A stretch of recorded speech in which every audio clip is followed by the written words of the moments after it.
আজি এই সংবাদমেলৰ জৰিয়তে আমি এক জাননী জাৰি কৰিব খুজিছোঁ যে আমি কেন্দ্ৰীয় ৰবীন্দ্ৰ স্মৃতি মঞ্চই আহি 25 বছৰত ভৰি দিলোঁ আৰু এই ৰজত জয়ন্তী বৰ্ষত আমাৰ কাৰ্যক্ৰমণিকা আমি ইতিমধ্যে আৰম্ভ কৰিছোঁ।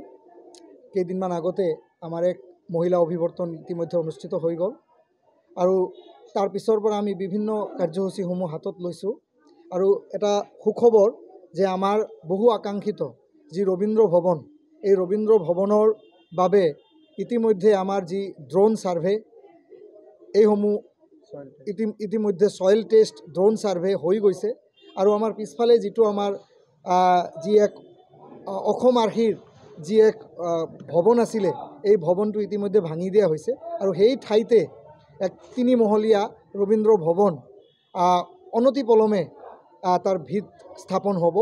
আমাৰ সকলোৰে শ্ৰদ্ধাৰ কেবিনেট মন্ত্ৰী ৰঞ্জিত কুমাৰ দাস মহাশয়ৰ তৎপৰতাত এই যি আমাৰ ৰবীন্দ্ৰ ভৱন সেয়া আৰম্ভ হ'বলৈ গৈ আছে। তাৰে শুভাৰম্ভ কৰা হ'ব অতি সোনকালে। আৰু আন এটি ভাল খবৰ হৈছে আমাৰ ৰবীন্দ্ৰ সৰোবৰ, এই ৰবীন্দ্ৰ সৰোবৰৰ সৌন্দৰ্য বৰ্ধনো ইতিমধ্যে এই কাৰ্য আমাৰ বৰপেটা ৰোড পৌৰসভাই হাতত লৈছে।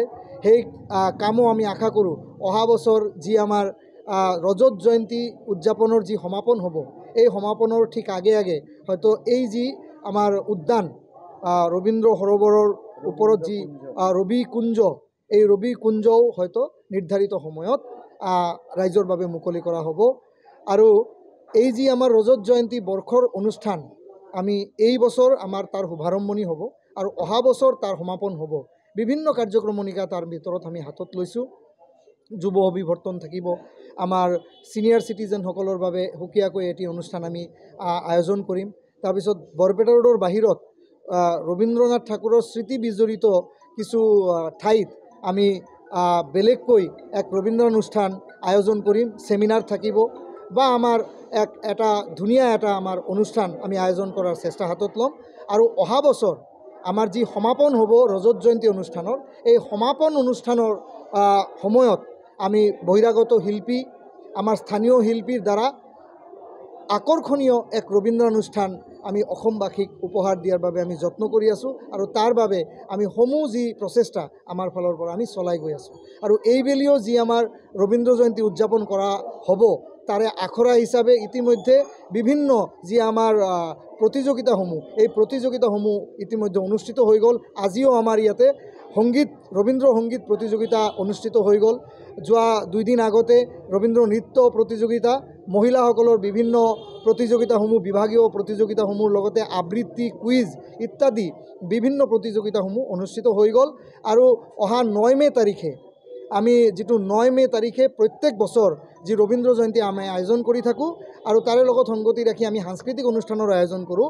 এইবেলি আমাৰ মাংগলিক অনুষ্ঠান আৰু বাকী অনুষ্ঠানসমূহ অনুষ্ঠিত হৈ আছে নিৰ্ধাৰিত সময়ত, কিন্তু কিছু বিজুতিৰ বাবে, কিছু কাৰিকৰী যোগাযোগৰ অভাৱৰ বাবে আমি 9 মেৰ দিনাখন ৰবীন্দ্ৰ জয়ন্তীৰ যি সাংস্কৃতিক অনুষ্ঠান আছে, এই সাংস্কৃতিক অনুষ্ঠানটো অনুষ্ঠিত নকৰাকৈ আমি 24 মে আৰু 25 মে তাৰিখৰ ভিতৰতে 24 মে বা 25 মে 2 দিন নহ'লে 1 দিন আমি ধুনীয়াকৈ এই যি সাংস্কৃতিক অনুষ্ঠান আমি আয়োজন কৰিম। তাৰ বাবেও আমাৰ সম্পূৰ্ণ প্ৰস্তুতি আমি হাতত লৈ আছোঁ আৰু ইয়াৰ বাবে আমি সমূহ বৰপেটা ৰোডবাসীৰ সহায় সহযোগিতা কামনা কৰিছোঁ।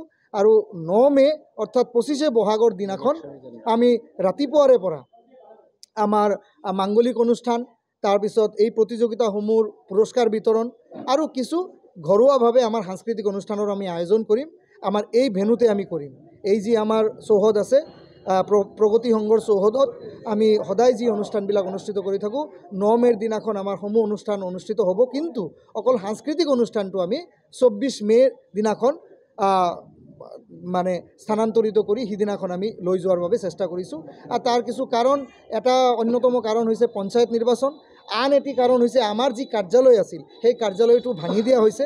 গতিকে কাৰ্যালয় নথকাৰ বাবেও আমাৰ কিছু পৰিমাণে আমি অসুবিধাৰ সন্মুখীন হৈছোঁ। সেইবাবে আমি অলপ কেইদিনমান সময় লৈ পেলাই 24 মেৰ দিনাখন আমি এই ৰবীন্দ্ৰ অনুষ্ঠান, যি তাৰে সাংস্কৃতিক অনুষ্ঠানটো আমি আয়োজন কৰিম।